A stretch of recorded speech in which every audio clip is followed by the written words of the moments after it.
का साथियों, जय हिंद। आज गांधी मैदान गांधी मूर्ति के पास जो बैठक बुलाई गई थी, उस बैठक के माध्यम से सारी चीज़ों को तय करना था कि बीटेट की परीक्षा या सीटेट अपीयरिंग, इन मांगों को लेकर कैसे आगे बढ़ा जाए। निश्चित रूप से जब से एसटीईटी को लेकर सरकार की तरफ से निर्णय हुआ है, तो दो मामलों को लेकर सरकार के समक्ष अभ्यर्थी हम लोग जानना चाहते हैं। वो मुद्दा है बीटेट की परीक्षा या सीटेट अपीयरिंग, और लाइब्रेरी साइंस की बहाली को लेकर जो डिमांड है उसको लेकर हम लोग आगे बढ़े। तो निश्चित रूप से कई जिलों के अभ्यर्थी आए थे। हाँ, ये बात सही है कि अभ्यर्थियों की संख्या मेरी अनुमानता जो रहनी चाहिए थी उतनी नहीं थी, फिर भी 50-60 की संख्या में ही अभ्यर्थी आए। तो आज बैठक थी, तो बैठक अच्छी बैठक हुई है, बातचीत हुई है सारे अभ्यर्थियों से। अभ्यर्थियों का कहना है कि कोई ना कोई निर्णय लिया जाए। तो हम लोगों ने फैसला किया है कि 15 सितंबर के बाद तारीख की घोषणा की जाएगी। उसके पहले जो इधर 5-6 दिन है उसमें है कि कल भी एक आंदोलन होना है, फिर परसों जो है शिक्षा मंत्री से अभ्यर्थियों की मुलाकात होगी, उनको ज्ञापन सौंपा जाएगा, और उसके बाद शिक्षकों से मुलाकात होगी। जो जनसंपर्क अभियान है बीटेट के छात्रों के साथ और सीटेट के अभ्यर्थियों के साथ, उस सारी चीज़ों पर जो है रूबरू होंगे। तो आपको बताते चले कि बीटेट की परीक्षा जो है बिल्कुल आयोजित होनी चाहिए। अभ्यर्थियों का यह कहना है कि विगत 7 वर्षों में बीटेट की परीक्षा नहीं हुई है, और सीटेट की परीक्षा भी इस बार जुलाई में होनी, तो वो नहीं हुई है। तो जब शिक्षक बहाली निकल रही है और लगातार सरकार बहाली निकाल, इस बार TRE 4 में डोमिसाइल नीति के तहत लोगों को बहाल करना है, तो कहना है कहीं ना कहीं बीटेट की मांग बिल्कुल आवश्यक है। क्योंकि 1 to 5 और 6 to 8 के वर्ग के जो अध्यापक है उनके बनने के लिए या तो बीटेट पास होना चाहिए या सीटेट पास होना चाहिए। तो सारे DLED अभ्यर्थियों का यही कहना है कि 2022 और 24, 2023 और 25 सेशन जिसमें DLED पास लोग हैं, उनके लिए बीटेट आवश्यक है या सीटेट की परीक्षा पास करना आवश्यक है। तो सारी चीज़ों पर बिल्कुल अवगत होना है और सारी डिमांड को हम लोग बिल्कुल आगे बढ़ाएंगे। अभ्यर्थियों ने निर्णय किया है कि सारी चीज़ें बिल्कुल अभ्यर्थियों के पक्ष में जाएगी। लेकिन मैं आपको बता दूं कि एसटीईटी पर जिस प्रकार से गहमागहमी थी, एसटीईटी को लेकर जो शिक्षा मंत्री ने बयान दिया कि 8 सितंबर से आवेदन लिए जाएंगे, उस पर अभी तक आज भी जो है घोषणाएं नहीं हो पाई है। विज्ञापन पहले निकलता है, फिर आवेदन लिए जाते हैं। तो कई लोगों ने, अभ्यर्थियों ने BSEB कार्यालय के सेक्रेटरी या परीक्षा नियंत्रक एग्जामिनेशन कंट्रोलर से मुलाकात की, बात की। तो उन्होंने कहा कि अभी इसके संदर्भ में कोई विशेष बात नहीं है, लेकिन पहले विज्ञापन जारी होता है, जारी होना चाहिए, अखबारों के माध्यम से आपको सूचित किया जाएगा, या सीधे आवेदन लेने की तिथि होगी तो जरूर विज्ञापन के संदर्भ में कोई ना कोई नोटिस दिया जाएगा।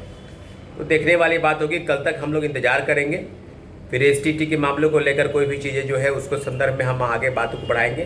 तो घबराने की ज़रूरत नहीं है। शिक्षा मंत्री ने अगर कहा है कि एसटीईटी की परीक्षा होगी, TRE 4 के पहले होगी, इसी महीने आवेदन लिए जाएंगे, यानी आज से ही आवेदन लेने थे 8 से 16, परंतु अभी तक कोई विज्ञापन जारी नहीं हुआ है।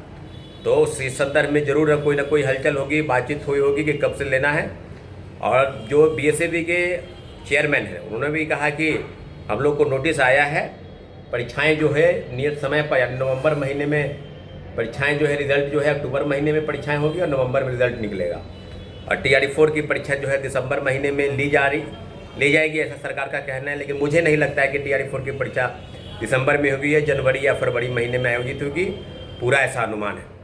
परंतु उसके पहले जो हमारा डिमांड है बीटेट की परीक्षा या सीटेट अपीयरिंग की मांग, क्योंकि TRE 1 में आपको याद होगा कि TRE 1 में इसी तरह के मामले को आगे बढ़ाया गया था, और हम लोगों ने, मैंने ही सीटेट अपीयरिंग की मांग को लेकर सरकार के समक्ष आंदोलन के माध्यम से TRE 1 में TRE प्रथम फेज की बहाली में उसको पूरा करवाया था। तो आज पुनः एसटीईटी के मुद्दे को साथ आगे बढ़ाने के साथ साथ बीटेट या सीटेट अपीयरिंग और लाइब्रेरी साइंस की बहाली को लेकर आज जो बैठक बुलाई गई थी, बैठक के माध्यम से सारी चीज़ें आगे बढ़ी है। लेकिन हम बार बार कह रहे हैं कि अभ्यर्थियों को, आपको मजबूत होना होगा। संघर्ष के रास्ते, आंदोलन के रास्ते जो चीज़ें आपके साथ नहीं है वो बिल्कुल आपके साथ हो जाएगी, लेकिन बढ़ चढ़ के हिस्सा लेने की ज़रूरत है आपको। आज मीटिंग में महिला अभ्यर्थियों की संख्या बिल्कुल ना के बराबर थी, एक भी महिला अभ्यर्थी नहीं पहुँची। तो आपसे भी आग्रह किया जा रहा है कि या तो मीटिंग हो या प्रोटेस्ट हो, महिला अभ्यर्थियों का होना जरूरी है। तो बीटेट और सीटेट अपीयरिंग और LET को लेकर जो डिमांड है वो बिल्कुल आगे बढ़ेगा।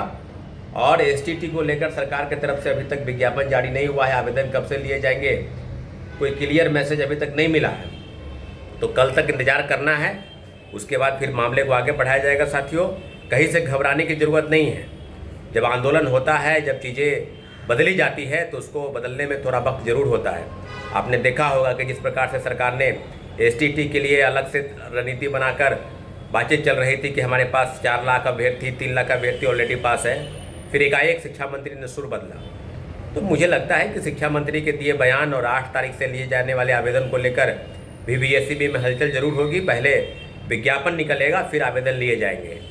तो बिल्कुल घबराने की ज़रूरत नहीं है। TRE-4 के पहले STET और STET को TRE-4 में शामिल करना होगा, यही डिमांड थी। और डिमांड BTET या CTET अपियरिंग, इसकी डिमांड बिल्कुल पूरी होगी। हम आज बैठक के माध्यम से सारी चीज़ों को आकलन हम लोग ने कर लिया है। बिल्कुल आंदोलन होगा, लेकिन पहले पूरी रणनीति के साथ हम लोग आगे बढ़े। साथियों, STET और BTET परीक्षा या CTET अपियरिंग, इन सब डिमांड को TRE-4 में जरूर लागू करना होगा सरकार को, और पूरी तरीके से अभ्यर्थियों को मजबूत होना होगा। अभ्यर्थी आंदोलन के लिए विवश अगर हैं, आंदोलन उनका शौक नहीं है, आंदोलन उनका मजबूरी है, तो CTET की परीक्षा, CTET अपियरिंग की मांग, और जैसे ही CTET का विज्ञापन आता है तो विज्ञापन भरने के बाद TRE-4 में उनको शामिल करने की तरफ से जद्दोजहद जो है वो जरूर आगे बढ़ेगी। साथियों, बहुत बहुत धन्यवाद। हमारे वीडियो को आप फैलाएं, जितने भी लोग CTET BTET स्टेट के अभ्यर्थी हैं उन तक हमारी बात पहुँचे, और हमारे चैनल को आप सब्सक्राइब करें। साथियों, बहुत बहुत धन्यवाद।